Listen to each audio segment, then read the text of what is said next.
Sí, mejor me voy para.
No, pero tu pobre.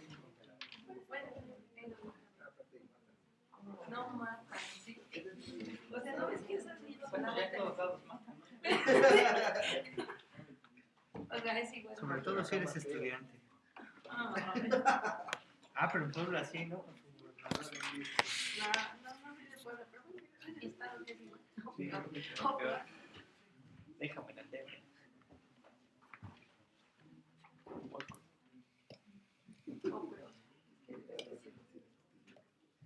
Estamos pendejos.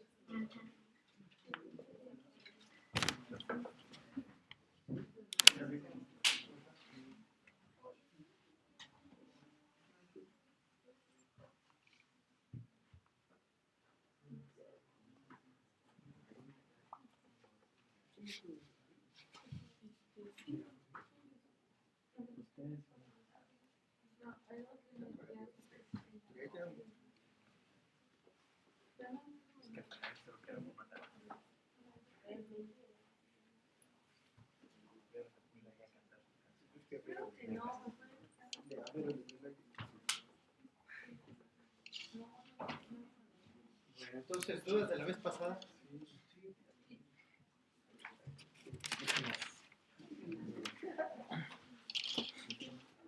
Me imagino que del algoritmo de qué, de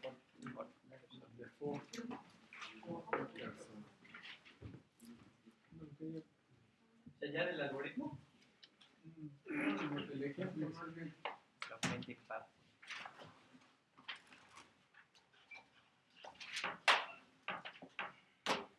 ¿Qué? A ver, ¿de algunas dudas en concreto? ¿O otra? Bueno, Yo tengo una duda. ¿Para qué ocupamos el grafo residual? De hecho, vimos que si queríamos buscar caminos de aumento de forma greedy en el grafo normal, no servía porque rápidamente podíamos quedarnos atrapados en un máximo local. Entonces, y luego también, digamos, la intuición que desarrollamos es que necesitamos un mecanismo para poder dejar de pasar el flujo por un lugar donde habíamos decidido pasar. Entonces, o sea, en este ejemplo es el ejemplo sencillo, ¿no? Entonces, el algoritmo base con el que comenzamos es encontrar cualquier camino desde S hasta T ver cuál es la máxima cantidad de flujo que podemos pasar y pasarla, ¿no? Entonces, por ejemplo, lo que hacemos es, tenemos aquí este camino de S a T, y entonces, dado el camino, la máxima capacidad o la máxima cantidad de flujo que podemos pasar es 20, ¿no? Porque pues, por aquí ya de entrada solo puedo pasar 20, aquí sí podría pasar 30, pero por aquí 20 otra vez. Entonces solamente puedo pasar esas 20 unidades de flujo. Bueno, entonces la idea es que originalmente el valor del flujo es 0, pero cuando encuentro un camino desde S a T por el que puedo pasar flujo, lo actualizo. Entonces lo que hacemos es, aquí le pongo 20 unidades de flujo, le pongo 20 unidades de flujo y le pongo otras 20 unidades de flujo. Ok, ese es mi valor de flujo. ¿Por qué aumentamos el flujo en caminos? ¿Por qué usamos estos caminos de aumento? ¿Qué nos garantizaba eso? O sea, ¿por qué no podemos, le pongo a este 10 y a este mejor le pongo 8? ¿De qué nos servía seguir esa estructura de siempre subir el flujo nada más a lo largo de los caminos que calculábamos?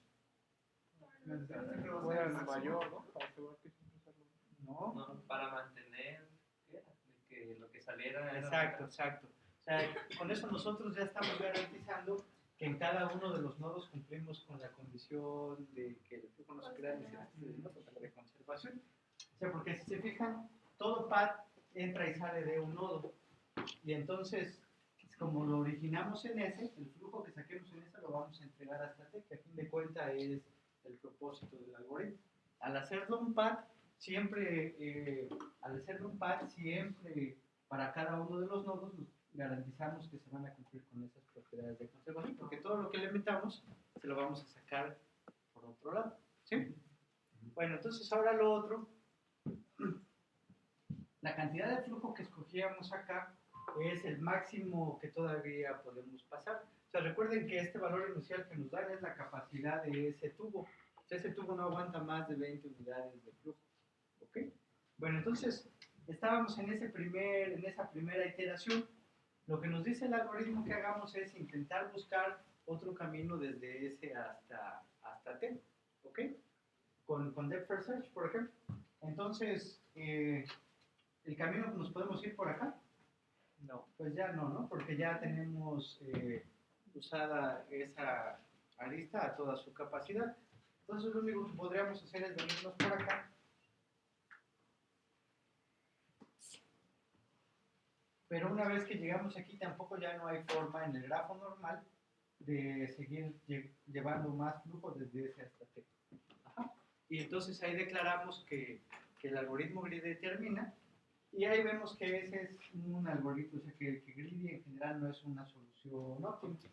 Ajá, porque quedamos atrapados en ese máximo local. ¿Sí?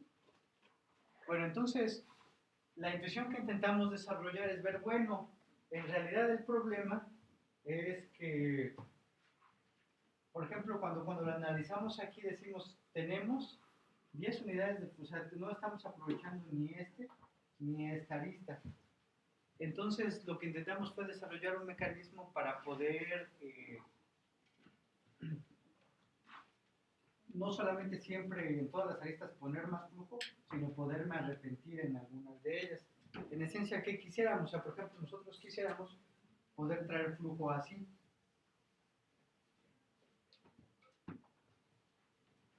O sea, entonces imaginemos así, hasta desde el punto de vista físico, ¿qué implicaría empujar 10 unidades de flujo en esta dirección, en la dirección del path? ¿Qué implicaría? Bueno, en la dirección normal de la arista es lo mismo, serían las mismas 10 unidades de flujo que paso por acá, pero si imagínense que empujo 10 unidades de flujo hacia la dirección opuesta, ¿qué efecto físico tendría sobre estas 20 unidades? Que solamente pasan 10, ¿no? Porque estoy contrarrestando 10.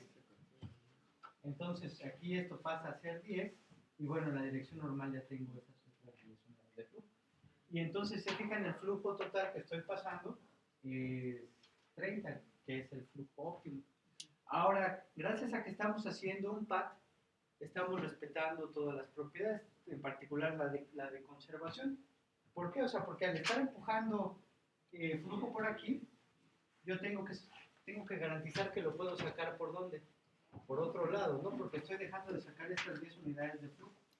Pero como es un pad que va a llegar hasta T, yo garantizo que para este nodo, ese flujo lo voy a sacar por otro lado, conservando las propiedades. Entonces ahí de eso fue que surgió la intuición de los grafos residuales y decir, bueno, ya no vamos a buscar caminos de S a T únicamente en el grafo normal, sino vamos a intentar sistematizar este concepto de poder arrepentirme en flujo en ciertas aristas. Y entonces fue que desarrollamos el concepto de grafo residual. Y en esencia, ¿qué dijimos? En esencia lo que dijimos es, para cualquier arista entre dos nodos, vamos a calcular su grafo residual de la siguiente manera.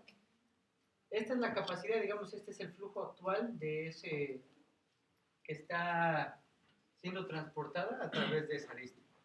Entonces, ¿qué opciones tengo yo para la arista? Para esa arista en una siguiente iteración. Bueno, yo todavía puedo pasar 11 unidades de flujo en la dirección normal y eso lo codifico como una arista de capacidad 11. Pero además, ¿qué puedo hacer? Puedo arrepentirme en hasta cuántas unidades de flujo. En hasta 6. Y eso lo codifico con estas aristas que les llamamos de arrepentimiento, de capacidad 6. O sea, si se fijan, lo que hicimos con el grafo residual fue simplemente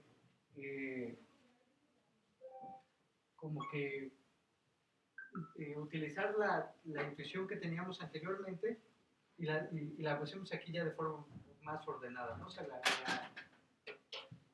la especificamos de una manera que la podamos utilizar nuestro algoritmo.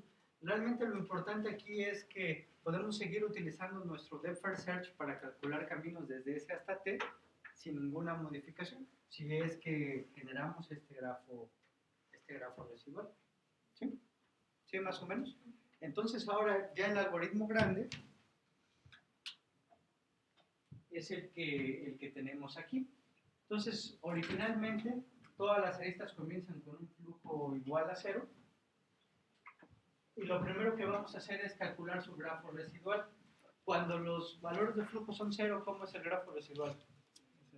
Es idéntico, ¿no? Porque no hay, todas las capacidades están sin usar y no hay forma de arrepentirse, ¿no?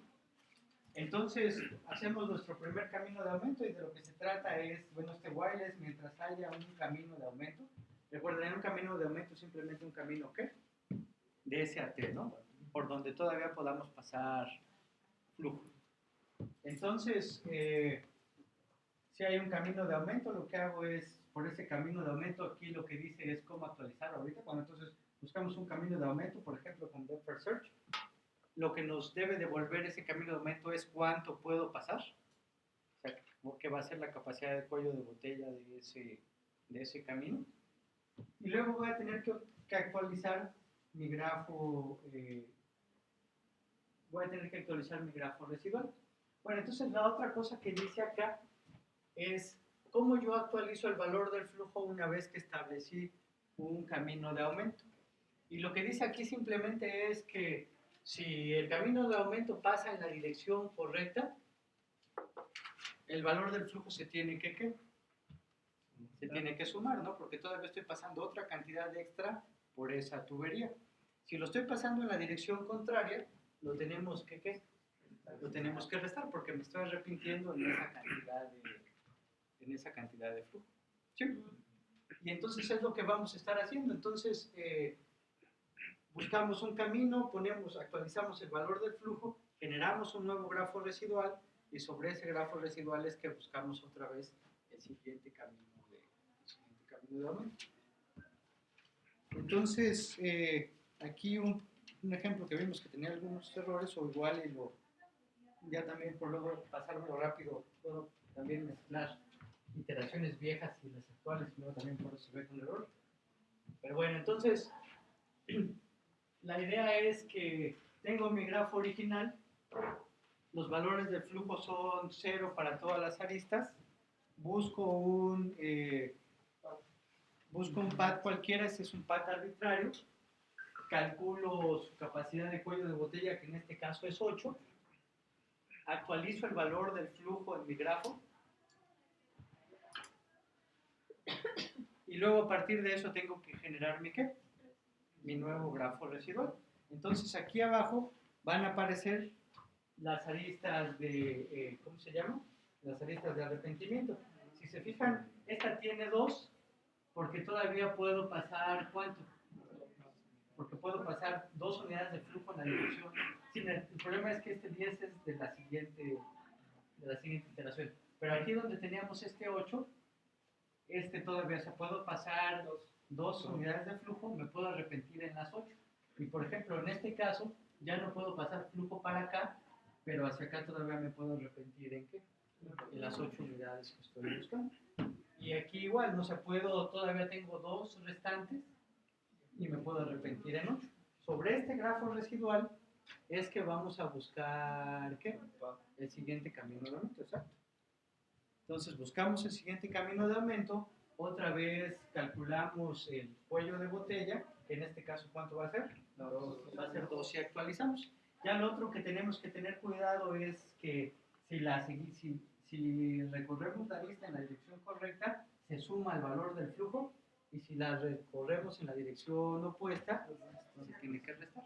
Y así vamos a seguir hasta que ya no podamos poner caminos de aumento. O sea, hasta que llegue un lugar, hasta que llegue un estado en el que ya no pueda yo en el grafo residual establecer un camino que conecte desde S hasta T, como es el caso. O sea, yo estando aquí en S, puedo llegar solamente a 3, pero si se fijan, en 3 de todas las aristas son de regreso.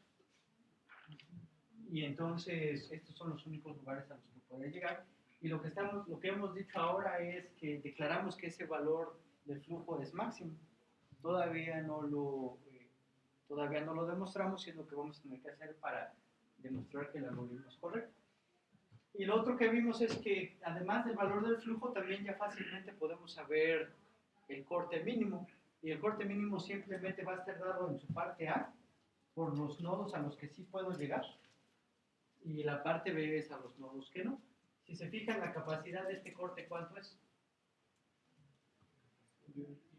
Es 19. O sea, es esta arista y esta arista de acá, no son las aristas de salida, que es nuestra definición de capacidad de corte. Bueno, entonces ahí, al menos para esta ejecución, ya tendríamos una evidencia de que el algoritmo sí encontró el flujo máximo. ¿Por qué? Por nuestro resultado de la dualidad débil, ¿no? Que vimos que todo flujo tenía que ser, ¿qué? Menor o igual que un corte, ¿no? Entonces, como encontramos un flujo que su valor es igual que el de un corte, entonces el flujo tiene que ser máximo y el corte tiene que ser mínimo. ¿Sí? ¿Sí se aclara un poco cómo funciona Ford-Fulkerson? ¿Dudas? Bueno, entonces, como les decía, lo que tenemos que demostrar ahora es que nuestro algoritmo es correcto. O sea que para entradas arbitrarias, esto siempre nos va a encontrar el valor del flujo máximo. Y bueno, entonces, tenemos los siguientes 2 teoremas, que el primero es el teorema de los caminos de aumento, y dice, F es un flujo máximo si solo si ya no hay caminos de aumento. De hecho, si se fijan, esa es nuestra condición de paro del algoritmo. ¿Sí? Y bueno, entonces, si nosotros paramos solamente cuando hay un flujo máximo, pues va a estar bien. Y luego el otro teorema, que es el teorema del flujo máximo corte mínimo, que lo demostraron Ford y Fulkerson ya en el 56, y dice que el valor del flujo máximo es igual al valor del corte mínimo. Entonces tenemos esos 2 teoremas que vamos a demostrar al mismo tiempo. Y los vamos a demostrar al mismo tiempo demostrando que 1 implica 2, que 2 implica 3 y que 3 implica 1. Casi todos están muy fáciles. Tal vez el único que no está tan fácil es el 3-1, pero no está tan difícil. Bueno, entonces el primero dice, existe un corte AB tal que el valor del flujo es igual a la capacidad del corte. O sea, vamos a suponer eso y tenemos que demostrar que si esto es cierto, entonces F es un flujo máximo. ¿Cómo hacemos esa demostración? O sea, si suponemos que existe un corte tal que su capacidad es igual, un corte y un flujo, tal que su capacidad del corte es igual al valor del flujo, si suponemos eso, nos tenemos que concluir que el valor del flujo es un flujo máximo. ¿Cómo lo hacemos? ¿Qué utilizamos? De hecho, ya lo estuvimos platicando, hasta hicimos chistes sobre eso. ¿Cómo argumentamos que eso era cierto? Por las aristas que salen de... Más o menos, o sea, pero ya tenemos un resultado que nos ayuda. O sea, lo acabamos de platicar hace como 2 minutos.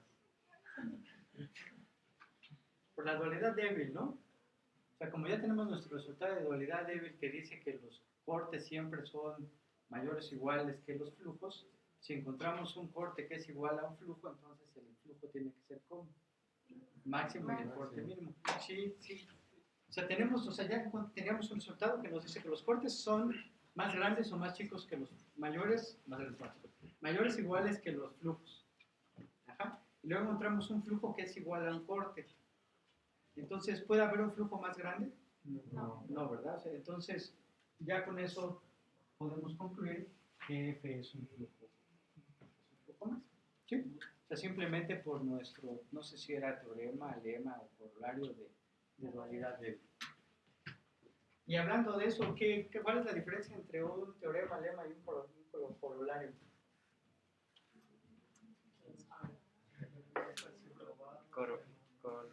Corolario se desprende de los teoremas. Sí, digamos que los corolarios son conclusiones relativamente sencillas a partir de los teoremas. Y los lemas y los teoremas Pueden ser demostrados. Pero digamos entre ellos, ¿qué es lo que los diferencia entre sí? Yo mucho tiempo pensé que los teoremas eran difíciles y los lemas eran fáciles. Pero en realidad la idea es que independientemente de la complejidad, los teoremas son resultados que son importantes en el dominio que estamos utilizando. Y los lemas generalmente son como subrutinas que se utilizan para demostrar los teoremas. No tiene que ver con la complejidad, sino con la relevancia para el tema que estamos analizando. Y los corolarios son conclusiones de los. Bueno, entonces, ahora sí estamos todos de acuerdo que 1 implica 2. Nada más por lo que sea de dualidad débil. Bueno, entonces ahora 2 implica 3. Ahora que vamos a demostrar que si F es un flujo máximo, entonces no hay caminos de aumento relativos a F. Caminos de aumento relativos a F, ¿en dónde? Entonces, ¿dónde no hay esos caminos de aumento? En el grafo residual, exacto. O sea, tenemos que demostrar que entonces no puede haber caminos de aumento en el grafo residual. Bueno, una forma fácil de demostrar es demostrar el contrapositivo. Entonces, en el contrapositivo es decir que si hay caminos de aumento, entonces el flujo no es máximo. Y es evidente, ¿no? Si hay caminos de aumento, quiere decir que puedo pasar, ¿qué? Que puedo pasar más flujo y entonces el flujo en el que estoy no puede ser máximo. Entonces, pues ya. Entonces ahora vamos, y que es un poco más interesante, que es el 3 implica 1. Y el 3 entonces otra vez nos dice que si no hay caminos de aumento, entonces tenemos que demostrar que existe un corte AB tal que el valor del flujo es igual a la capacidad del corte. Pero en realidad también es más o menos sencillo. Entonces me voy a ayudar un poco en lo que está escrito.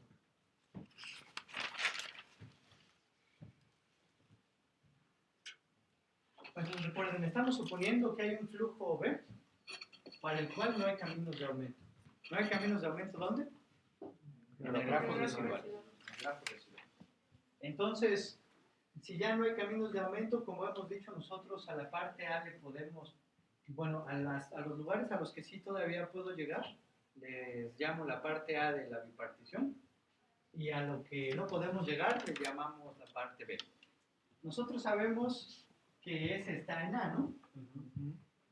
Porque de hecho ahí es de donde parten todos los caminos. Entonces, en el peor de los casos, o digamos que para el A más chiquito, ¿qué tiene A? Solamente es, pero tiene a S. Y por definición T está en P, ¿no? ¿Sí están de acuerdo? Porque es al lugar a donde no podemos llegar a partir de esos caminos de aumento que ya no hay. ¿Sí? ¿Sí estamos de acuerdo? Bueno, entonces, nosotros sabemos, o sea, recuerden que todos estos caminos de aumento son relativos a este flujo que hemos estado, con el que estamos jugando. O sea, y recuerden que el valor de un flujo es ya una asignación de flujo a las aristas, esa función que le asigna flujo a cada una de las aristas. Entonces, lo que estamos viendo es que nos encontramos un flujo para el cual ya no hay caminos de aumento. ¿Y qué es lo que queremos demostrar? Que entonces ese flujo es máximo y que hay un valor, un flujo que es igual a la capacidad de un cuerpo. ¿Sí? Y bueno, entonces ya. Nosotros sabemos que el valor del flujo, porque es uno de los primeros resultados que demostramos, va a ser igual al flujo que sale de la parte A menos el flujo que entra a la parte A. Sí recuerda que eso lo demostramos. Bueno, entonces, por un punto, alguien dígame por qué de esto, ya en esta, pues porque nunca lo he entendido, por qué el siguiente paso ya me dicen que eso es la capacidad de las aristas que salen de A. Como ya no se pueden alcanzar, ya se están a su máxima capacidad. Así es. Pues esa es la primera parte, entonces está bien, ¿no? O sea, tenemos A y tenemos B, ¿no? Entonces, son las aristas de salida. ¿Sí? Entonces, estas deben de estar a su máxima capacidad porque si no, ¿qué? No sería. Habría caminos de aumento, ¿no? Está bien. Entonces, todavía ya llevas medio punto. ¿Ya con eso es suficiente? O sea, ya dijimos que este es igual a este. Pero ¿por qué este es igual a qué? ¿Por qué es igual a 0? Porque A contiene a... A ver, déjalo ver si se acaba de ganar su punto.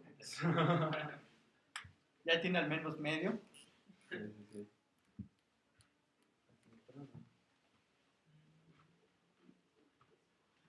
Igual, ¿cómo debe ser el flujo que pasa por las aristas de entrada para que a través de ella no pueda pasar un camino de aumento?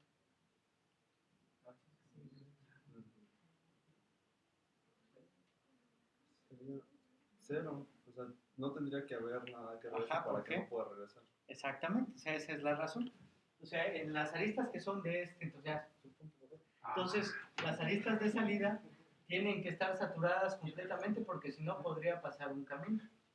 Y si en las aristas de entrada pasara un poquito de flujo, yo las podría utilizar como de qué? Como de arrepentimiento para poder salir. Entonces, si es que no hay caminos de aumento, quiere decir que las aristas de salida están saturadas y las aristas que entran tienen 0. Porque si no, sí podría haber ¿qué? Podría haber ¿qué? Otros caminos de aumento. O sea, ya sea a través de estas aristas de reducción normal o las aristas de arrepentimiento. O sea, recuerden, o sea, estas son las aristas del grafo normal. Si este tuviera, digamos que es de capacidad 10, pero están pasando 3 unidades de flujo, ¿cómo sería nuestro grafo residual? Debería tener una arista de ¿qué? En esta dirección de capacidad ¿qué? 7. Entonces, yo podría usar esta arista para salir de A y llegar a B. Y no puedo. Es lo que estamos suponiendo, ¿no? Entonces, ¿pero esto a qué es igual? La suma de las capacidades de las aristas de salida es simplemente la capacidad del portal.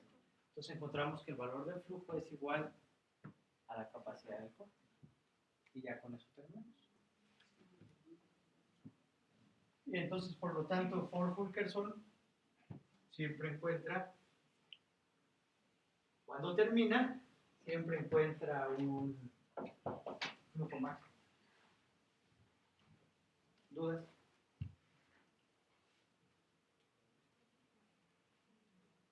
El algoritmo finalmente encuentra el flujo máximo que se puede transportar independientemente de si la fuente es capaz de enviar todo ese flujo, ¿verdad? Así es, O siempre la es- fuente tiene con qué dar. Es lo que tiene estamos seco. suponiendo. O sea, lo que estamos caracterizando es la capacidad de la red para transportar más que de la fuente para Para enviar. generar.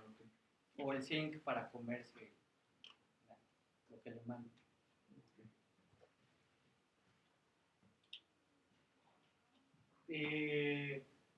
¿Dudas? Porque hay otro teorema igual, pero más difícil más adelante. Entonces, si no se entiende este, el otro menos.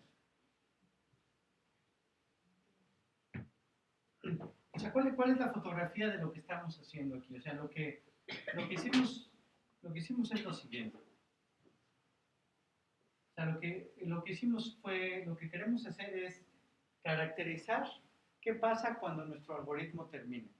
Y nuestro algoritmo termina cuando a partir de S y a T ya no podemos poner caminos de aumento que vayan desde S hasta T. Ajá, entonces, ahí es que termina nuestro algoritmo. Y entonces, a lo que estaba en A son todos aquellos nodos a los que ¿qué? A los que sí se puede llegar. O sea, nuestro depth first search llegaba aquí, a cualquiera de los nodos de acá, y aquí se quedaba parado, pero ya no a los de B. Y entonces lo que queremos demostrar es que si eso sucede, es porque de hecho ya encontramos un flujo que su valor es igual a la capacidad de un cuerpo. Ajá, eso es lo que estamos queriendo hacer. Bueno, entonces lo que hicimos fue fijarnos por qué, o sea, qué es lo que sucede para que no haya forma de pasar de A a B. Y entonces nosotros ya sabemos que las aristas se pueden transitar en dos direcciones, ¿no? Las normales o con flujo repentino. Bueno, entonces, a estas aristas que van en esa dirección, ¿por qué? ¿Cómo debe ser el caso para que yo no pueda pasar flujo a través de ellas? Que estén saturadas, ¿no? Y entonces ahora, bueno, entonces todas estas deben de estar saturadas. Y en esta arista, ¿cómo debe ser el caso para que otra también yo no la pueda usar para salir? Debe ser cierto que el flujo que está transportando debe ser cero. Porque si no fuera cero, habría en el grafo residual, que es el que estamos analizando, una arista en la dirección contraria con esa misma capacidad. Entonces igual yo la podría utilizar para llegar a B.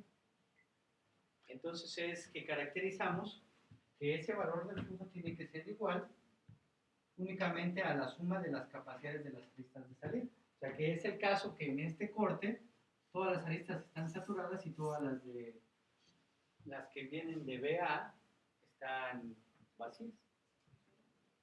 ¿Sí hace sentido? Y bueno, entonces ya vimos, ya lo otro es simplemente nos fijamos de que esta es la definición de la capacidad del corte y pues ya nos ponemos contentos.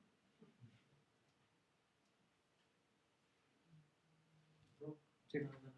Se supone que cuando ya es el flujo máximo de A hacia B, ¿que no está la de arrepentimiento con todo el flujo en sentido contrario? Con todo el flujo en sentido contrario. O sea, vamos a fijarnos en esta lista. O sea, esta es una lista. La azul es en el grafo original. Ajá. Entonces, en el grafo residual, ¿cómo puede ser esta lista? O sea, esta lista puede tener también esta dirección, si es que no la hemos saturado, o puede tener esta dirección también, si es que sí tiene alguna cantidad de flujo. Bueno, entonces, pensemos que sí hay flujo, o sea que están pasando estas 8 unidades de flujo y que su capacidad es 10. Entonces habría esta arista de capacidad 2 y habría esta arista de capacidad 8. Entonces, si ese es el caso, entonces no pudo haber sido cierto que los caminos de aumento no pueden llegar a B, porque podríamos haber utilizado esta arista. El único caso en el que nos quedamos aquí atrapados en A, para esta arista al menos, es que su capacidad, o sea, el único caso es que no tenga aristas en esta dirección. Y el único caso para que en el grafo residual no surjan las aristas en esta dirección es que, ¿cómo es el flujo que viene por aquí? Cero. Entonces, por eso que vimos, bueno, para todas estas aristas de entrada, el flujo que entra de B a A tiene que ser 0, porque si no, las aristas de arrepentimiento se convertirán en una forma de poder salir de A. Y lo que estamos suponiendo es que no estoy pudiendo salir de A. ¿Sí, más o menos? Sí. Bueno, entonces,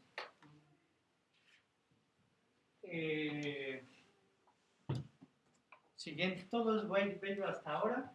¿Cuál es el tiempo de ejecución de este algoritmo? No veamos eso que está ahí, veamos el algoritmo. ¿Cuál es el tiempo de ejecución? ¿Cuántas veces hago este bueno?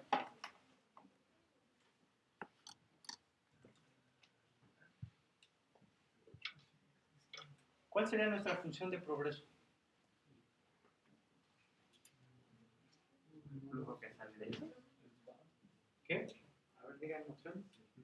El flujo, el valor del flujo. Cada vez, o sea, en cada una de esas iteraciones ponemos un nuevo, ¿cómo se llama? Un nuevo camino, ¿no? Un nuevo camino. Entonces, a lo más, ¿cuántas veces vamos a hacer este igual? ¿Sí estás de acuerdo que nuestra función de progreso es el valor del flujo? O sea, de hecho, terminamos hasta que ya no podemos seguir aumentando el flujo. ¿Cuántas veces vamos a iterar? ¿Cuál es el mayor número de veces que podemos iterar ahí? Pues tendríamos, por ejemplo, que encontrarle una cota superior al valor del flujo, ¿no? Porque en realidad, ¿cuántas veces va a ser en el peor de los casos? Podríamos pensar el valor del flujo máximo, pero quién sabe cuánto sea eso, ¿no? Entonces, de entrada, podríamos utilizar una cota que podría ser, por ejemplo, el número de nodos por el valor, o el número de aristas por el valor máximo de la capacidad de cualquier arista. ¿Están de acuerdo que esa sería una cota superior por el valor del flujo? ¿Cómo? Que nada más multiplicar el número de aristas por la capacidad máxima de cualquier arista. ¿Esa es una cota superior por el valor del flujo? Pues sí, ¿no? Que sería igual únicamente para una red que fuera así, ¿no?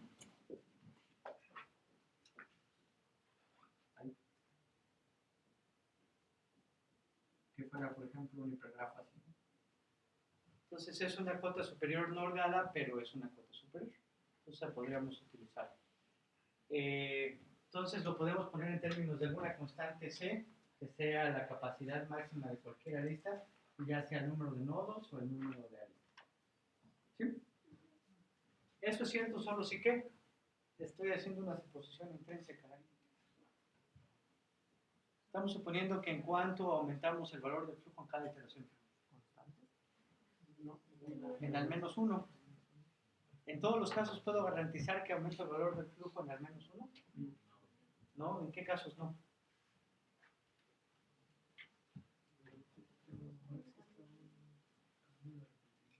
Cuando el camino de arrepentimiento tenga la misma capacidad que el camino de... Más o menos, pero un poco más. O sea, ¿cómo determinamos el valor el valor en el que incrementamos el flujo? Sacamos el cuello de botella, ¿no? ¿Qué podría ese cuello de botella puede ser menor que 1? ¿En qué caso? Podría ser 0, pero digamos que mayor que 0 y menor que 1.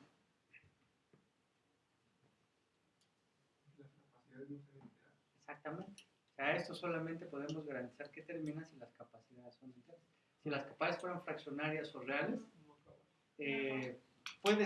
puede no acabar, porque no podemos garantizar, o sea, como los aumentos pueden ser infinitesimales, entonces no vamos a acabar en este número de veces. Pero si las capacidades son enteras, como las operaciones sobre los enteros son cerradas, entonces siempre, si las sumo y resto enteros positivos, me van a dar enteros. Entonces siempre el aumento es en al menos una unidad. Y entonces eso a qué nos lleva? Bueno, entonces, si suponemos que todas las capacidades son enteros entre 1 y C, o sea, C es la capacidad máxima de cualquier arista, nosotros podemos establecer invariante, y es que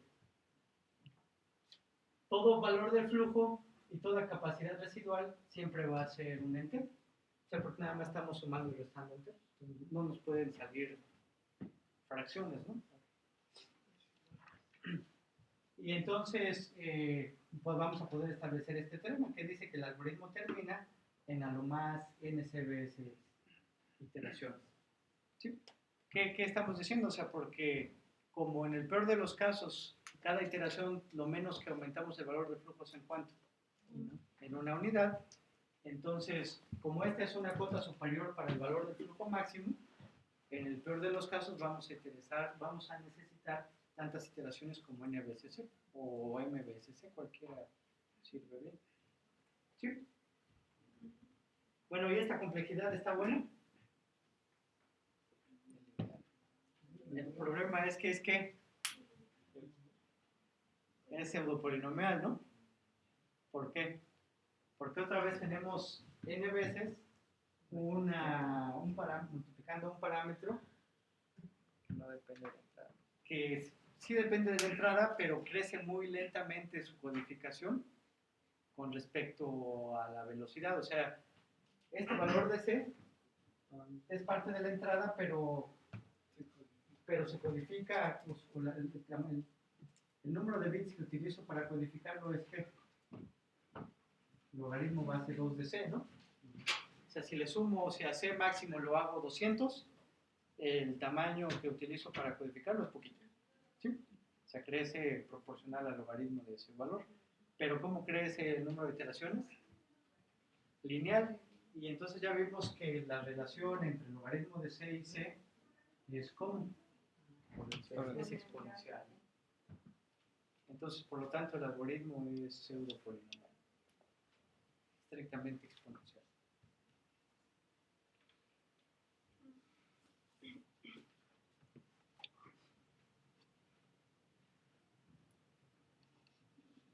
Y bueno, entonces este otro teorema que se llama teorema de interrealidad y dice que si todas las capacidades son enteros, entonces existe un flujo máximo para el cual el valor de ese flujo es entero.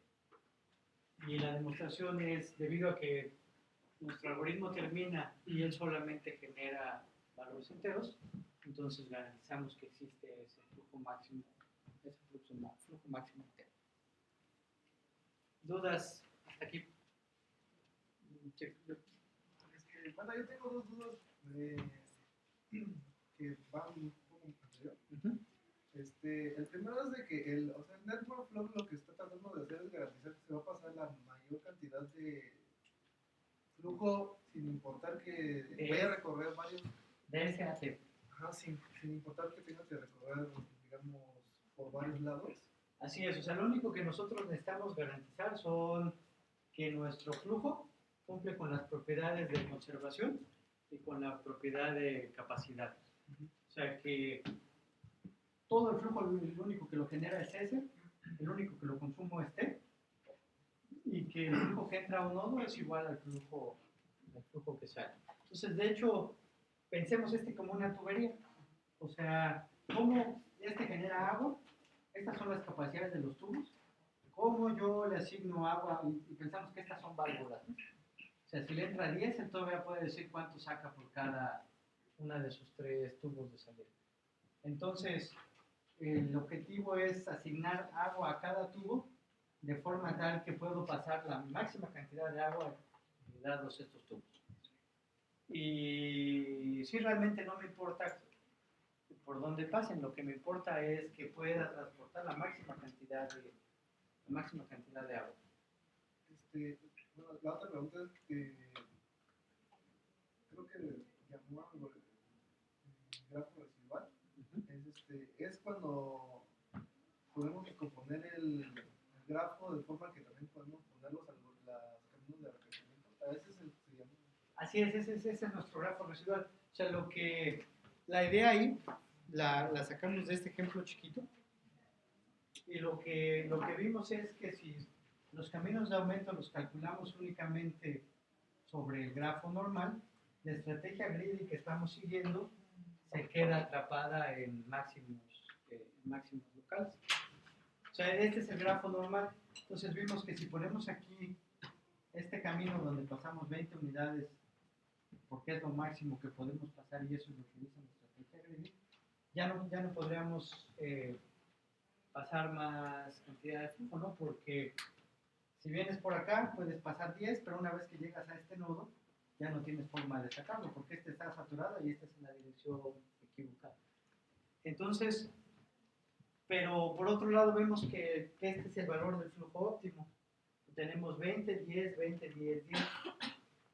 Y entonces lo que hicimos fue una forma, o nos imaginamos una forma, de siguiendo en esencia la misma estrategia, de simplemente poner caminos de aumento y luego asignarles de forma greedy la máxima capacidad de flujo una vez que encontré ese camino de aumento, pero que me dé la posibilidad de arrepentirme en flujo. Y entonces fue que desarrollamos la noción de grafo residual. Entonces, ¿cómo es el grafo residual? Lo voy a dibujar en verde. ¿Cómo es el grafo residual para este grafo que está acá? Bueno, como en esta dirección ya saturé la capacidad de este enlace, no hay un enlace hacia acá, o si quieren sí lo podríamos poner, pero tendría que ser de capacidad ¿cuánto? De capacidad 0. Y en esta dirección, como me puedo arrepentir en hasta 20 unidades, lo pongo de capacidad 20. Ahora, también intentamos hacer un símil físico, o sea, ¿qué quiere decir esos caminos de aumento? O sea, digamos que en este caso tenemos ese otro soporte. ¿Qué quiere decir con pasar flujo en este lado? Bueno, lo que quiere decir es como están pasando 20 unidades de flujo, yo lo que hago es empiezo a empujar flujo de este lado, entonces en vez de que pasen 20, lo contrarresto con otros 10 para que me queden solamente 10 unidades de flujo. Pero bueno, entonces sigo. ¿Cómo es el grafo residual? ¿Cómo es la arista residual para esta que está acá? Como no he usado nada, su capacidad en esta dirección debe ser ¿cuánto? 10. ¿Y en cuánto me puedo arrepentir? En 0, ¿no? Porque no estoy pasando nada de... Aquí, ¿cuánto puedo pasar en la dirección normal de esta arista? Puedo pasar 10, porque estoy pasando 20, solamente puedo pasar otros 10 más, pero ¿hasta cuánto me puedo arrepentir acá? 20. Para este lado, ¿cuánto puedo pasar?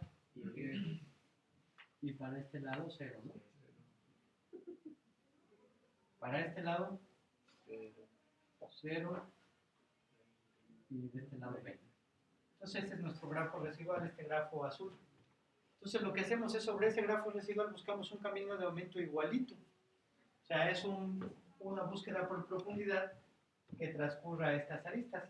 Entonces, mi búsqueda de profundidad puede venir para acá, ¿no? ¿Verdad? Porque este tiene capacidad 0, pero sí puede venir por aquí. ¿Puede venir para acá? No, porque la capacidad es 0. Pero aquí sí hay una arista que tiene 20. Tiene 20. Porque es el flujo que me puedo arrepentir. ¿Sí? Y bueno, acá todavía tengo otros de 10.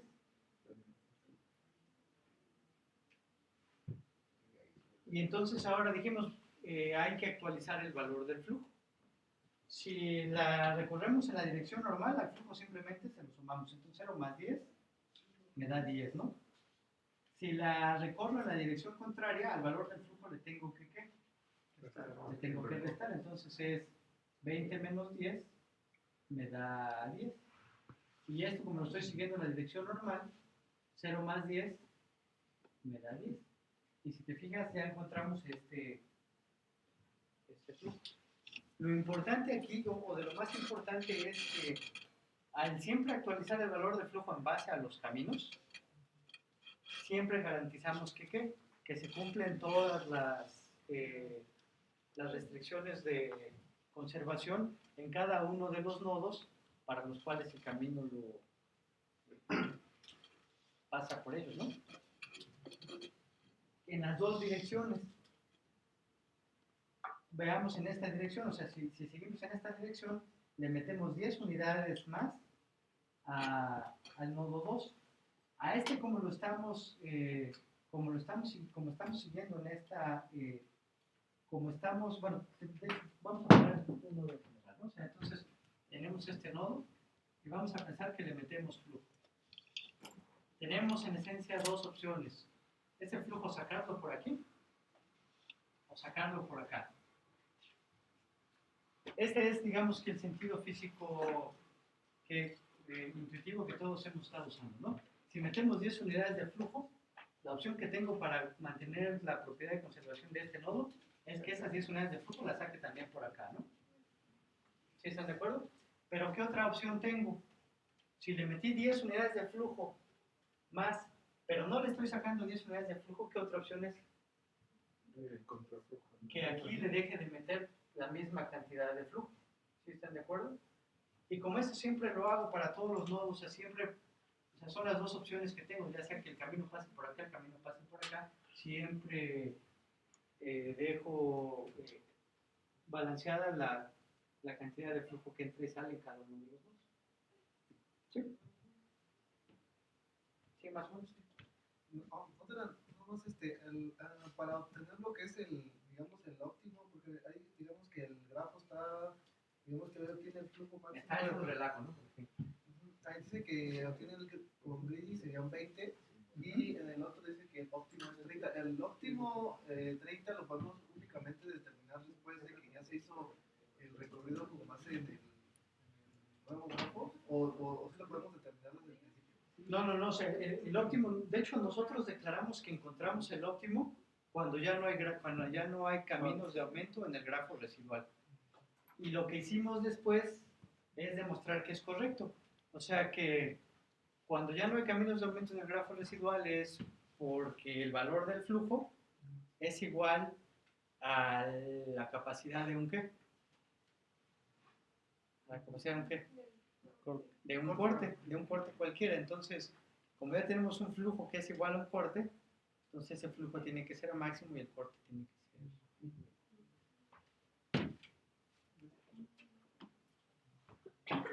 Por ejemplo, ya que tengo el resultado, así a simple vista, ¿cómo en algún momento puedo determinar lo que es A y lo que es B? Nada más con... Por ejemplo, aquí, ¿quién es A y quién es B? Según yo ahí, nada más A sería S. Así es, A es S. Porque el grafo residual de este nada más tiene una lista de entrada para acá y este tiene una lista de entrada también para acá. Y ya de ese no puedo ir más que a ese.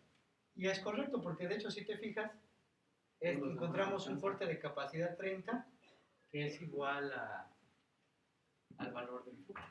Pero a mí, ahí era mi duda de S, pero si agarrara, por ejemplo, como corte y agarrara el nodo 2, de todos modos seguiría... Sí, o sea, lo que él te dice, o sea, igual, o sea, que haya un corte mínimo, no quiere decir que haya otros cortes mínimos. O sea, el que te encuentra el algoritmo es uno, pero puede haber más. O sea, sí puede haber otros. Pues de hecho, es fácil, ¿no? O sea, por ejemplo, si tenemos un pad así, donde todas las capacidades iguales, ¿cuántos cortes mínimos hay? Todos ellos, ¿no? O sea, este es un corte mínimo. Pero también puede ser S y 2, por ejemplo, ¿no? En este caso, S y 2. Sí, o sea, puede ser que sí. O sea, por ejemplo, ¿cuál es la capacidad de S y 2? Sí, también es 30. Sí. Pero O sea, ahí no se encuentra uno. Pero si ahí hay mi duda, si S y 2 es un conjunto, por ejemplo, conjunto A, no asumiríamos lo que estábamos discutiendo hace ratito de que habría una... No, o sea, porque lo que nuestro algoritmo encontró, un corte. No importa que haya otros, él encuentra uno. ¿Y qué característica tiene ese corte? Que los caminos de aumento no pueden salir de él. No importa que después haya otros igual. O sea, pero el resultado no tiene ninguna relación. Porque lo único que tenemos en que encontrar es un corte que su capacidad sea igual a la de al valor de nuestro flujo. No importa que haya otros iguales. Pero sí es claro por qué. O sea, porque lo que nosotros necesitamos como certificado de optimalidad es eso, que haya un corte que su capacidad sea igual al valor de nuestro flujo y ya con eso nuestro flujo es máximo y ese corte que encontramos es mínimo. No necesariamente, bueno, por supuesto que ese corte mínimo no es único. En algunos casos sí puede serlo, pero en muchos otros no. ¿Sí? ¿Más dudas? ¿Más dudas? Bueno, entonces lo que... ¿Qué hora son? Ah, sí, entonces es que este rock todavía no lo... Bueno, entonces, ¿qué creen que es lo que vamos a hacer ahora? Vamos a dar una variante que sea polinomial del algoritmo.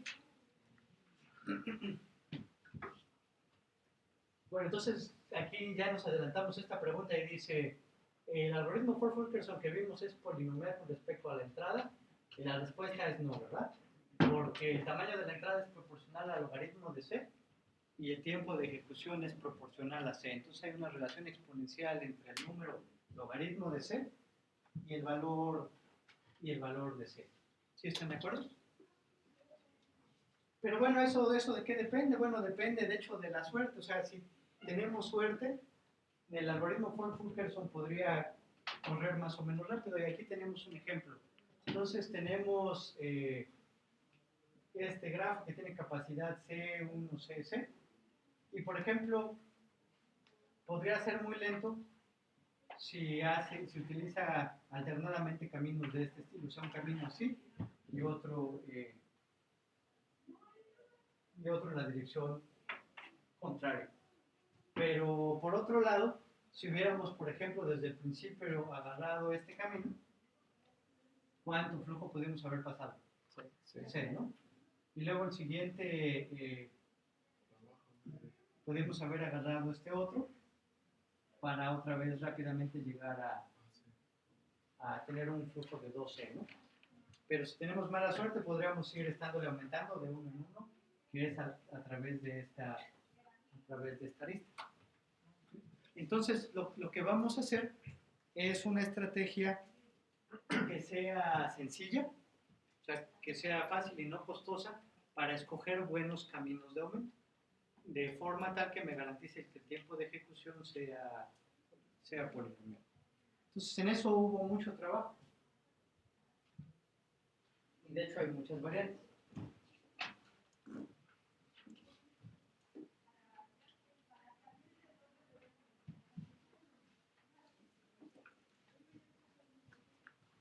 Y bueno, recuerden que esto de hecho va a terminar en tiempo polinomial solamente si las capacidades son todas enteras, ¿no? Ya vimos que si son fraccionarias o reales, no podemos garantizar en cuánto tiempo va a terminar.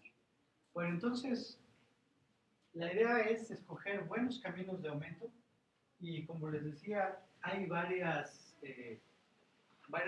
approaches. El que nosotros vamos a utilizar es este que es agarrar caminos que tengan un cuello de botella lo suficientemente grande. O sea, no vamos a agarrar caminos que tengan cuello de botella pequeño. Pero recuerden que lo queremos hacer de forma eficiente, o sea, vamos a buscar una manera de poder seleccionar esos caminos de cuello de botella grande, pero sin tener que analizar los caminos. Y entonces, un algoritmo que hace eso se llama algoritmo de escalado delta. Para ese nombre así como de Power Rangers o algo así, pero en realidad es muy sencillo. Entonces, la idea de este algoritmo es mantener un parámetro delta que va a ser un parámetro de escalamiento. Y lo que vamos a hacer es que en base a ese parámetro delta vamos a generar un grafo residual delta. Y ese grafo residual delta es exactamente el grafo residual, solamente que si las aristas tienen capacidad residual menor a delta, lo esconde. O sea, no se lo deja ver al algoritmo. Entonces, por ejemplo, si tenemos este grafo residual, el grafo para digamos delta igual a 100, su grafo residual delta es este de acá. Y lo que dice, mira, sí, sí. Y lo que dice es que solamente va a dejar ver aquellas aristas que tengan capacidad residual mayor que delta. Entonces se vería esto de acá. ¿Sí es claro ese concepto del escalado delta y el grafo residual delta? El delta lo escogemos. Nosotros lo vamos a escoger, o sea, y vamos a hacer de hecho, para que a final de cuentas esto sea polinomial, vamos a hacer un uso, como que la palabra inteligente está muy recargada, ¿no? Pero bueno, vamos a intentar hacer un uso no tonto de este valor de delta. Sí, pero digamos, ¿cuál es el propósito de delta? Si se fijan, si yo busco un camino de aumento aquí, ya con eso garantizo que al menos en cuánto voy a aumentar la capacidad del flujo. En delta, ¿no? Porque solamente dejo ver aristas que tienen capacidad delta o más grande. ¿Sí? ¿Sí están de acuerdo todos? Entonces eso es lo que vamos a hacer. Entonces el algoritmo se vería más o menos así. O sea, es igualito al anterior, solo que ahora jugamos con ese valor de delta. Y lo que se propone para delta es que originalmente sea la potencia de 2 más grande, la potencia de 2 más pequeña, que sea más grande o igual a 0.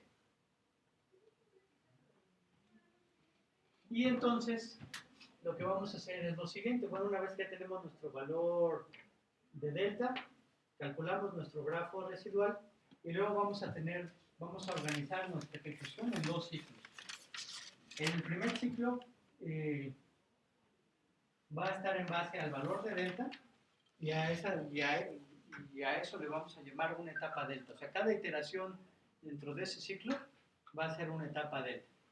Y luego lo que está aquí adentro es nuestro Ford-Fulkerson normal igualito que siempre hemos utilizado, solamente que son grafos delta. Entonces, bueno, de hecho es igualito porque el grafo delta lo sacamos acá. Entonces, la idea es que empezamos con un valor de delta que es una potencia de 2, que es la potencia de 2 más pequeña, que es más grande que C o igual. Ahí C es el valor máximo de la capacidad de las aristas. Y entonces lo que vamos a hacer, ponemos nuestro valor de delta, buscamos caminos de aumento, va a llegar a un momento en que ya no hay caminos de aumento en esa fase delta, o sea, quiere decir que ya no va a haber caminos de aumento de capacidad mayor o igual a delta, ¿y qué vamos a hacer después? Disminuimos delta, y lo que vamos a hacer es disminuirlo a la mitad. Va a dejar ver otras aristas. Cuando nos las acabemos, vamos a hacer ¿qué? Delta a la mitad, a la mitad, a la mitad. Y entonces por eso este número de etapas delta va a ser mientras que delta sea mayor o igual que 1. O sea, la última etapa delta es para delta igual a ¿qué? A delta igual a 1. Y entonces vamos a hacerlo, o sea, si se fijan, la ejecución del algoritmo va a ser la misma, solamente que vamos a forzarlo a que al principio agarre caminos donde se haga progreso de al menos delta.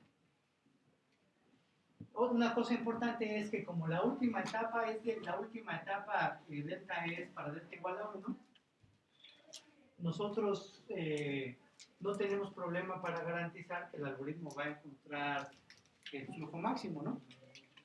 Porque en la última etapa va a haber ¿qué? Va a haber todo, ¿no? O sea, de hecho, el algoritmo anterior es la etapa cuando delta es igual a ¿qué? Igual a 1. ¿Sí están de acuerdo? Y ya vimos que cuando delta es igual a 1, nuestro algoritmo siempre encuentra el máximo. Entonces, como al final lo dejamos que busque todo lo que quiere cuando delta es igual a 1, entonces este algoritmo al terminar debe de tener también, encontrar un flujo que es ¿qué? Máximo. ¿Sí están de acuerdo? ¿Dudas sobre el algoritmo de escalamiento delta? Bueno, entonces, ¿qué queremos hacer? Bueno, primero vamos a demostrar que el algoritmo termina, pero entonces ya vimos que el argumento para que el algoritmo termine es que delta igual a 1, el grafo delta es exactamente igual al grafo que habíamos trabajado en el caso anterior, y ya demostramos que si al final de la etapa delta igual a 1 no hay caminos de aumentación, entonces, o caminos de aumento, entonces el valor del flujo tiene que ser, ¿qué? Máximo. Bueno, entonces ahora lo que es difícil es demostrar que, no, sí ya demostramos, esta es nuestra demostración de que encuentra el flujo máximo, pero ¿qué es lo que? Porque en realidad lo único que hicimos fue invocar a las demostraciones anteriores. O sea, dijimos, para delta igual a 1, este se comporta igualito que el algoritmo anterior, entonces ya vimos que el anterior termina y termina encontrando un flujo máximo. ¿Qué nos falta demostrar? Que es polinomial. Bueno, entonces, para eso vamos a utilizar 3 lemas.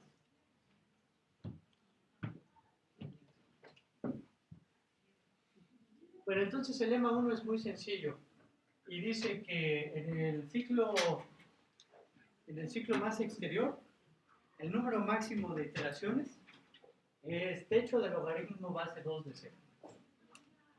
¿Eso por qué? Partiendo la mitad. Exactamente, porque a delta lo partimos a la mitad, a la mitad, a la mitad. Y entonces ya vimos que el número de veces que podemos partir a la mitad un número es el logaritmo base 2 de ese número. Entonces ya. Entonces está bueno, está fácil. Bueno, entonces ahora van el siguiente. Este es el lema más difícil. Y de hecho el argumento es similar al que utilizamos para demostrar que el otro algoritmo termina encontrando un flujo máximo y un corte mínimo. Entonces lo que dice este lema 2 es sea f el valor del flujo al final de una fase delta. ¿Cuándo acabamos una fase delta? ¿Pregunta?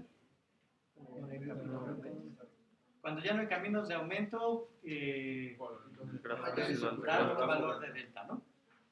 Entonces, lo que dice este lema es que cuando dado f, o sea, el valor de un flujo al final de una fase delta, entonces el valor del flujo máximo es a lo más lo que llevamos más m veces delta. O sea, este valor del flujo es el que llevamos al final de la fase delta. Entonces lo que nos dice este lema es que el flujo máximo, o lo que nos falta por recorrer para llegar al flujo máximo, es a lo más que m veces delta.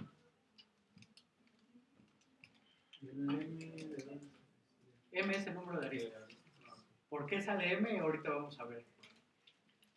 Recuerden que siempre usamos m para el número de aristas y n para el número de nodos. Entonces, en otras palabras, lo que me dice este lema es, al final de una etapa delta cualquiera, donde tienes un valor del flujo, este es el que tienes, a lo más te falta por recorrer o incrementar tu flujo en m veces delta. O sea, esta es una cota, lo que estamos calculando, esta es una cota ¿para qué? Para el flujo máximo. No sé, lo que me dice es que esto es mayor o igual que el valor del flujo máximo. ¿Sí? Y en otras palabras nos está marcando a lo más cuánto es lo que nos falta por recorrer para llegar a ese flujo máximo. ¿Sí? ¿Sí están de acuerdo? Entonces lo que vamos a querer, caracterizar. Bueno, entonces la demostración dice casi idéntica a la demostración del teorema de flujo máximo corte mínimo.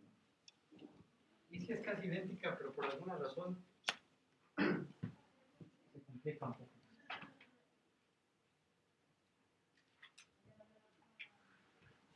Bueno, entonces, en otras palabras, o sea, para demostrar que el flujo máximo no puede ser mayor que esa cantidad, ¿qué utilizaríamos?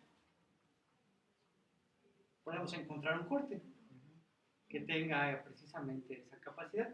Entonces, lo que dice aquí, o sea, vamos a demostrar que al final de esa fase delta existe un corte AB tal que su capacidad es menor que el valor del flujo más este m veces delta.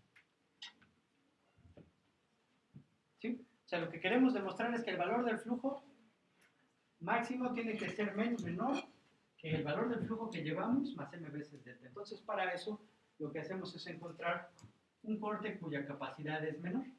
Entonces, si menor o igual, Entonces, si hay un corte cuya capacidad es menor que a esa cantidad, el flujo máximo tiene que ser ¿cómo? Menor o igual también, ¿no? ¿Sí están de acuerdo? Bueno, entonces, hasta podemos utilizar este dibujo.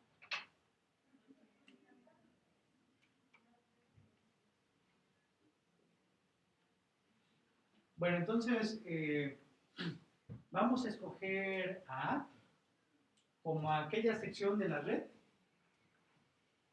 de transporte que contiene a los nodos que sí son alcanzables en esa etapa delta. O sea, igual recuerden que una etapa delta termina cuando, ¿qué? Cuando ya no hay caminos de aumento de S a T, ¿no? Pero igual me puedo fijar cuáles nodos sí todavía puedo alcanzar y cuáles no. Entonces, al final de esa etapa delta, ¿sí? Entonces nosotros sabemos, o igual por definición, que S está en A y que T está en B, ¿sí? Ahora entonces vamos a hacer exactamente lo mismo. Vamos a fijarnos cómo debe ser el flujo en estas aristas para que se haya terminado la etapa delta. O sea, recuerden que se acabó una etapa delta. Entonces, a ver, vamos a hacerlo de una por una. A ver, en las aristas que van así, ¿cómo debe ser el flujo en esta arista para que ya no lo pueda utilizar? O sea, no lo puedo utilizar en una etapa delta. ¿Cómo debe ser? Ahora, no necesariamente totalmente saturado. Basta con que, ¿qué? Exactamente, que la capacidad residual sea menor a delta para que ya no la vea. ¿Sí están de acuerdo? En la demostración anterior, para ya no verla, yo necesitaba que estuviera completamente, para ya no poder usarla, necesitaba que estuviera completamente saturada, ¿no? Pero en este caso, es suficiente con que el valor del flujo aquí, ¿qué notación utilicemos para ver?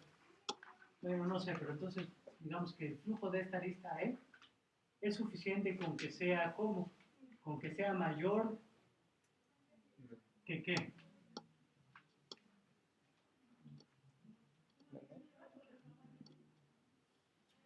¿Que qué? ¿Para verla o Que para no verla? para no verla. Tiene que ser mayor que la capacidad de E menos que. Exactamente, menos D. Si el valor del flujo es así, ya no la voy a poder ver. ¿Por qué? Porque en el grafo residual tendría una aristita, una arista aquí, en esa dirección. ¿Con qué capacidad? Menor a delta, ¿no? Y entonces, como estoy en la etapa delta, no la podría, ¿qué? No la podríamos usar. ¿Sí están de acuerdo? A ver, piénsenme un poco. ¿Qué era C? C es la capacidad de esta arista. F de E es el flujo que está pasando ahorita por esta arista. Hagamos backtracking. En la demostración de flujo máximo corte mínimo, nosotros para estas aristas, para que no hubiera, o sea, recuerden, esto está en, estamos suponiendo que esto está en A, y esto está en ¿dónde? Y esto está en B. Entonces recuerden, lo que estamos analizando es el caso en el que ya no hay caminos de aumento de A a B, pero ahora en una etapa delta. Bueno, entonces, pero hagamos backtrack. Hicimos lo mismo para el caso de flujo máximo corte mínimo. Vimos que para el caso en el que ya no había caminos de aumento de A a B del todo, cuando no habíamos introducido el concepto del escalamiento delta. Entonces, en ese caso, para no poder utilizar este arista en esta dirección, yo necesitaba que, ¿cómo tendría que ser el valor del flujo? Igual a la capacidad, ¿no? Porque si fuera menor, todavía podría pasar ese otro pedacito por aquí, ¿sí? Pero bueno, entonces ahora tenemos otro concepto que es el escalamiento delta. Y lo que dice esto es que todas aquellas aristas que tengan capacidad menor a delta, ¿qué les hago? No se Las escondo, no se las dejo ver al algoritmo de búsqueda por amplitud. Entonces, ¿cómo debe ser el flujo para este lado? para que su arista, para que la arista en esta dirección no sea visible en la etapa delta. Pues tiene que ser menor que ¿qué? Menor que delta, ¿no? Y entonces, si el valor del flujo es mayor que la capacidad menos delta, ¿cuánto va a ser el flujo residual? Menor que delta. ¿Sí están de acuerdo? Entonces, ese debe ser el flujo en esa dirección. A ver si es cierto. Ahora, ¿cómo debe ser el flujo para acá? ¿Cómo? Tiene que ser... ¿Cómo? No, ahora no tiene que ser 0. Aguanta con que sea ¿qué? Menor a delta, exacto. O sea, aquí ahora el flujo que viene por acá tiene que ser menor que delta, porque si fuera igual o mayor que delta, habría la arista en esta dirección de capacidad igual o mayor que delta, y entonces la veríamos en la etapa delta y la podríamos haber utilizado para pasar de A a ¿dónde? A ver. ¿Sí?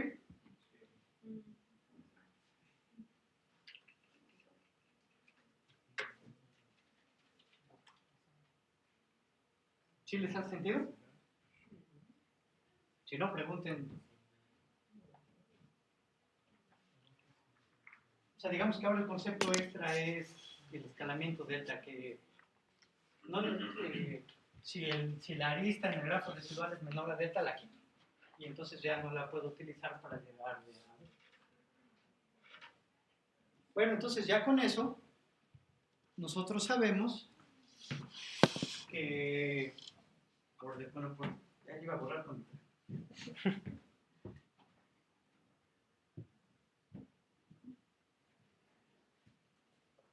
Bueno, al menos es menos que cuando usan las iPads de tabla de para aplicar, ¿no? Bueno, entonces nosotros sabemos por definición que el valor del flujo es el flujo que sale de A menos el flujo que entra A. Pero bueno, nosotros ya sabemos que el flujo que sale de A, los flujos tienen que ser ¿cómo? Tienen que ser mayor o igual que esta cantidad.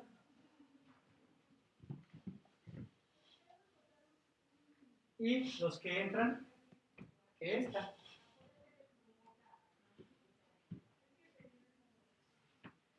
Entonces, estas son las cotas. Si yo aquí le pongo exactamente igual a este, o sea, recuerden que puede ser este valor o más, ¿no? Si yo le pongo exactamente esto, debe ser, ¿cómo es este número con respecto a este?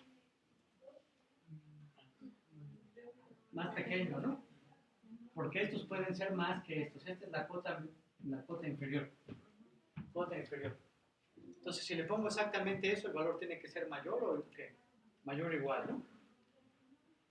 Y este es a lo más delta, porque puede ser delta o menos, ¿no?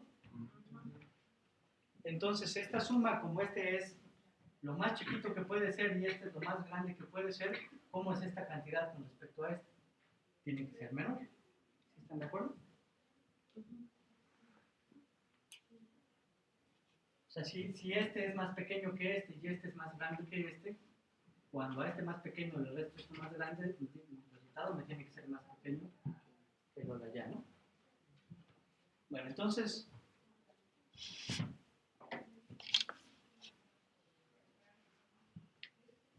ya puedo descomponer esto y me queda la suma de las capacidades de E que salen de A menos delta veces lo que sale de A menos delta veces lo que sale de lo que entra a A. Pero bueno, entonces yo puedo utilizar esto como cota superior para esto. ¿Están de acuerdo conmigo que este valor tiene que ser a fuerza mayor o igual que este?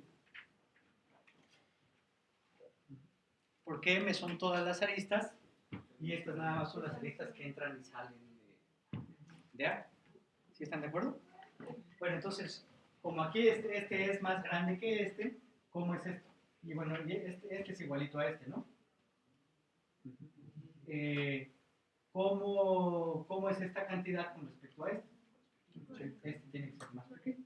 Entonces, de hecho, ya acabamos. Encontramos que el valor de nuestro flujo al final de esa etapa delta tiene que ser mayor o igual que la capacidad de AB menos M veces delta. Bueno, lo que teníamos era, esto lo habíamos pasado aquí.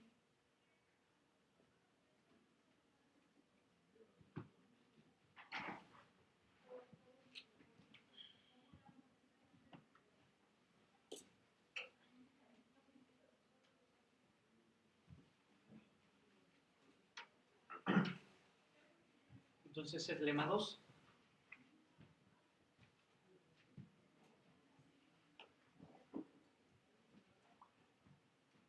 A ver, piénsenlo un poquillo y en dudas.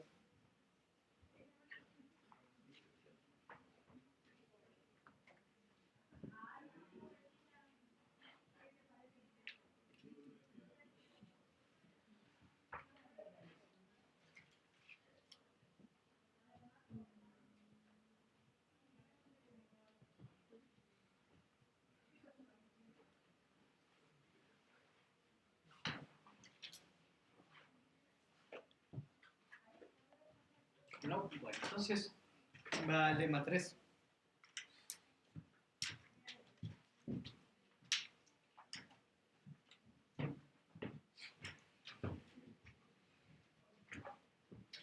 El lema 3, que de hecho es lo que finalmente es el pedazo que nos interesa, o sea, ya sabemos que tenemos logaritmo base 2 de c etapas delta. Ahora lo anterior simplemente lo hicimos para ver cuánto es el número máximo de iteraciones que tengo que hacer por etapa delta. Si ya lo caracterizo, la complejidad simplemente va a ser el producto de los dos, ¿no? Entonces es lo que dice este lema y dice que hay a lo más 2m caminos de aumento por fase delta. Y ya en realidad es muy sencillo. Entonces, sea F el flujo al final de la etapa delta anterior. O sea, digamos que acabamos una etapa delta y F es el valor de ese flujo. Y vamos a empezar la nueva etapa delta. Y lo que queremos ver es cuánto es el número máximo de caminos de aumento que puedo hacer en esta nueva etapa delta. Recuerdan que ya sabemos cuánto es lo máximo que nos falta, ¿no? Lo máximo que nos falta es ¿qué? M veces delta. ¿Sí se acuerdan? Pero bueno, entonces ahora, ¿cuánto vale el nuevo delta? Delta entre 2, ¿no? Entonces, ¿y en cuánto aumento el valor del flujo en cada etapa delta? Digo, en cada camino de aumento en esta nueva etapa delta. Delta entre 2. Y entonces, o sea, lo que me quedaba pendiente era m veces delta, pero ahora delta vale 1 medio de delta. Entonces, el número de veces que necesito es simplemente 2 delta m. Este es el número máximo. Entonces, el número máximo de caminos de aumento, ¿cuánto es? 2 veces c. Y ya acabamos, porque entonces el número de caminos de aumento que necesito para terminar va a ser 2 veces m logaritmo de c. Pero bueno, el 2 no importa, ¿no? Y entonces la complejidad completa de nuestro algoritmo va a ser m cuadrado logaritmo de c. ¿De dónde sale el m cuadrado?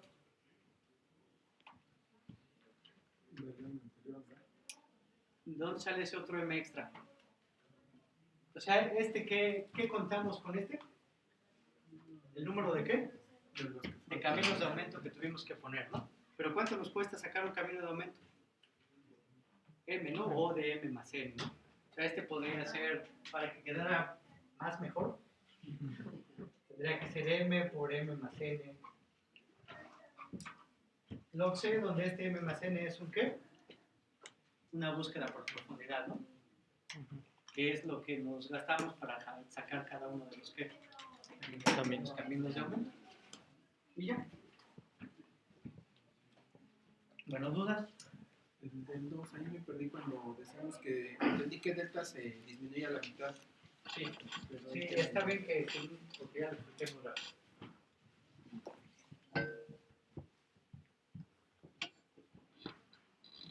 sea, imagínense que ya sabemos cuánto vale el flujo máximo, ¿no? Ese es el flujo máximo. Bueno, que no sabemos, pero aquí es donde está. Nosotros empezamos en 0. Y digamos que cada fase delta nos vamos acercando al valor del flujo máximo. Entonces lo que dijimos es, bueno, aquí, esta fue la fase delta para delta igual a delta. Y nosotros ya vimos que al final de una fase delta, lo que nos falta para terminar tiene que ser menor que ¿qué? Que m veces delta. Exacto. Ajá. Entonces eso es lo que sabemos. Entonces ahora lo que vamos a hacer es, a lo más la siguiente etapa delta, ¿cuántos caminos de aumento vamos a tener? Entonces nosotros sabemos que cada que ponemos un camino de aumento, ¿cuánto vamos a incrementar el valor del flujo máximo? Delta, ¿no?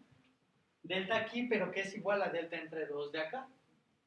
Entonces, este sería delta entre 2. Solo nada más divide este entre este. ¿Cuánto nos da? 2 veces m, que es el número máximo de caminos de aumento que yo podría poner en una etapa delta. ¿Sí? Ahí es cuando uno ve cómo fácilmente alguien se las puede arreglar para explicar mal una cosa que es tan sencilla, ¿no? Entonces, si alguien no entiende, recuerden que la culpa por definición es del instructor.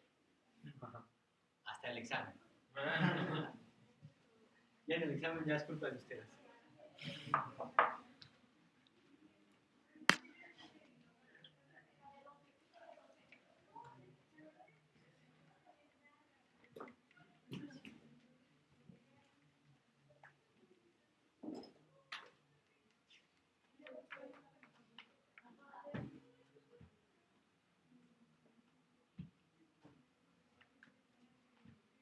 Entonces, lo que vamos a hacer ahora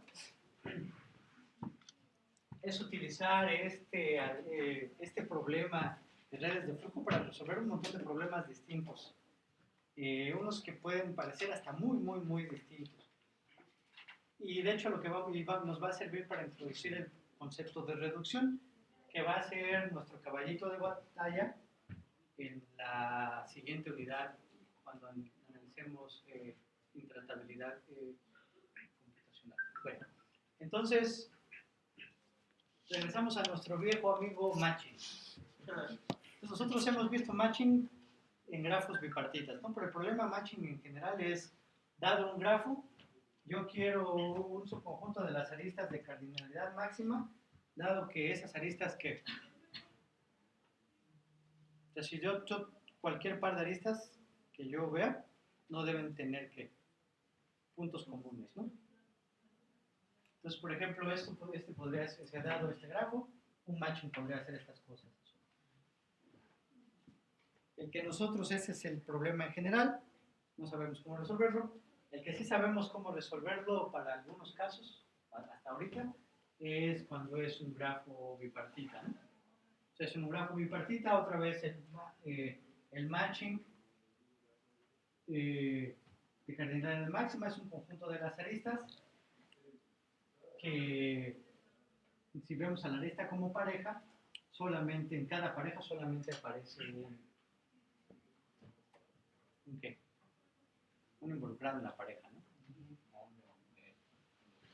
¿no? Pues, por ejemplo, este matching no es de cardinalidad máxima, pero este sí, ¿no? Bueno, entonces ahora la misión es resolver este problema de matching bipartita con Fulkerson. ¿Cómo le hacemos? Y en otras palabras, lo que vamos a hacer es reducir esta instancia. Bueno, a ver, antes, si lo queremos resolver con Fulkerson solamente sabe resolver ¿qué? Redes de flujo, ¿no? Entonces lo que tenemos que hacer es agarrar esta instancia y convertirla a una instancia de ¿qué? De red de flujo, de tal forma que la solución a esa instancia de red de flujo la pueda utilizar como solución a mi problema original. Y esa es una reducción. Bueno, entonces, ¿cómo le hacemos? ¿Qué le falta a esa instancia para que parezca una red de flujo? Exacto, le falta S y T, ¿no? Le falta S, le falta T. Además, las aristas deben ser dirigidas y a las aristas les tenemos que dar ¿qué? Pesos. Bueno, entonces, ¿qué más? ¿Cómo uno a S con lo demás? Ajá, pues poder poner estos así. Y pues igual a estas. Bueno, ahora entonces, nosotros sabemos que Ford Fulkerson o el flujo le interesa pasar la mayor cantidad de flujo de S a T. En este problema, nosotros nos interesa incluir la restricción de que, por ejemplo, este nodo solamente debe poder estar emparejado con ¿qué? Con un único de los de ella. ¿Cómo le haremos para introducir esa restricción en la red de flujo? De hecho, lo único que nos falta por poner son las capacidades, ¿no? Valores de 1, ¿no? Exactamente. Si nosotros le ponemos un valor de 1 acá, a lo más lo vamos a poder utilizar en un camino de aumento, si están de acuerdo. Solamente en 1. Y ya, entonces, de hecho, todas estas van a ser de capacidad 1. Lo mismo lo queremos para acá, ¿no? Que cada uno de estos nodos esté involucrado únicamente en una pareja. Entonces, ¿qué capacidad le ponemos? 1 también. Y a los del medio, podemos ponerle 1, pero ahí ya no va a importar tanto. Podremos ponerle 1 o cualquier cosa que sea entera. Entonces, ¿les hace sentido esto que estamos haciendo? ¿Cómo si pensemos un poco qué va a hacer Ford Fulkerson? Va a buscar caminos de aumento, ¿no? Pero esos caminos de aumento nada más van a valer 1. De hecho, cualquier arista a lo más, ¿cuántas veces la vamos a poder usar para un camino de aumento? Solo para 1. Entonces, nos va a dar va a encontrar caminos y nos va a dar un valor del flujo máximo. Entonces, nuestra hipótesis es que, bueno, entonces, nuestra transformación es lo que tenemos así. O sea, dado nuestro grafo bipartita, que era originalmente nada más esto, nosotros le vamos a añadir S y T. Vamos a poner las aristas dirigidas. Todas las vamos a dirigir de L a R, de S a todo lo que está en R y de R a todo lo que a T. Vamos a ponerle capacidad unitaria. De hecho, podemos ponérselas a todas y ya nos quitamos de problema. Entonces, esa va a ser nuestra reducción. Nos va a quedar algo como esto. Y entonces, lo que ahora tenemos que demostrar es que el valor del flujo máximo debe ser igual a ¿quién? Exactamente, a la cardinalidad del matching. Que era lo que queríamos, ¿no? O sea, queríamos que con el algoritmo Ford Fulkerson pudiéramos resolver el problema original, que es encontrar un matching de cardinalidad máxima. Y bueno, entonces vamos a querer que nos dé el número, pero también vamos a querer que nos diga cómo recuperar la solución. Bueno, entonces vamos a demostrar que nuestro algoritmo es correcto, demostrando este teorema diciendo que el matching de cardinalidad máxima en G es igual al valor del flujo máximo en G', donde G' es nuestra transformación, ¿no? Donde le metimos aristas y les pusimos capacidad. Bueno, entonces, lo que vamos a hacer para demostrar que son iguales es demostrar que uno es menor o igual que el otro y que el otro es menor o igual que el uno. Entonces, la única forma es que sean, ¿qué? Igual. Salud. Entonces, vamos a suponer que tenemos un matching máximo de cardinalidad K. Si tenemos un matching máximo de cardinalidad K, nosotros inmediatamente podemos entregar un flujo máximo del mismo valor, ¿no? ¿Por qué? O sea, porque el matching máximo o el matching de cardinalidad K va a estar compuesto por K aristas, tal que todas las aristas involucran a nodos diferentes. ¿Sí están de acuerdo? Entonces, de hecho, podemos utilizar cada una de esas aristas para pasar cuántas unidades de flujo. Una, ¿no? Como son aristas diferentes, no hay ningún problema para nuestro flujo. ¿Sí están de acuerdo? Y como por cada nodo siempre hay una arista que lo conecta con ese, y de lo que estaba en el lado izquierdo y lo que está en el lado derecho, siempre hay una arista que lo conecta con T, siempre voy a poder poner un camino de aumento de esta manera. E inmediatamente voy a poder encontrar un flujo que tiene la misma que, el mismo valor que la cardinalidad del match. ¿Están de acuerdo? Ahora, para el otro lado es lo mismo, pero al revés. Denme un valor del flujo igual acá. ¿Cómo recuperamos el matching?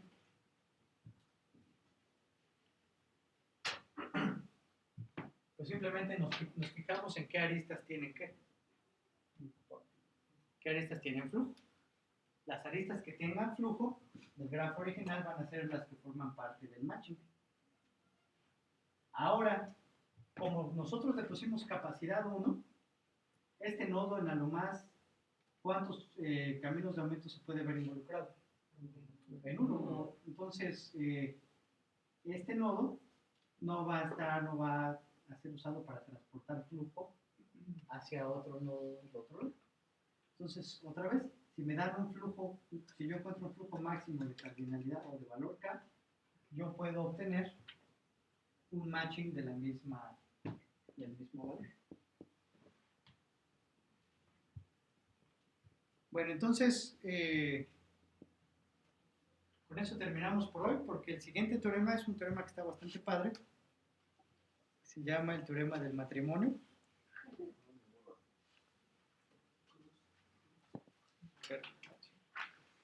También conocido como el teorema de Frobenius, que está bastante interesante y sí vamos a necesitar tiempo para revisarlo.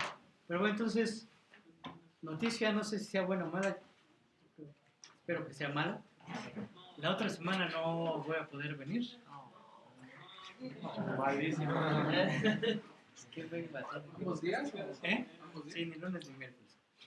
Entonces, Seguimos de Proyecto. pues adelanten a los proyectos, etcétera, ¿no? Seguimos de las patas.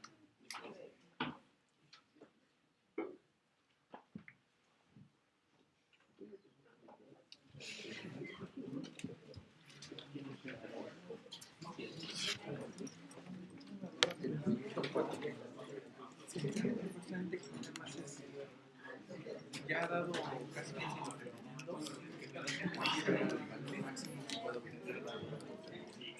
Intervalos es ahora saber qué intervalos pertenecen. No, me interesa, pero mi duda aquí consistía, entiendo perfectamente que se puede manejar el modo, pero ya nada más aquí se maneja una única instancia, ¿verdad? Ya no son 10.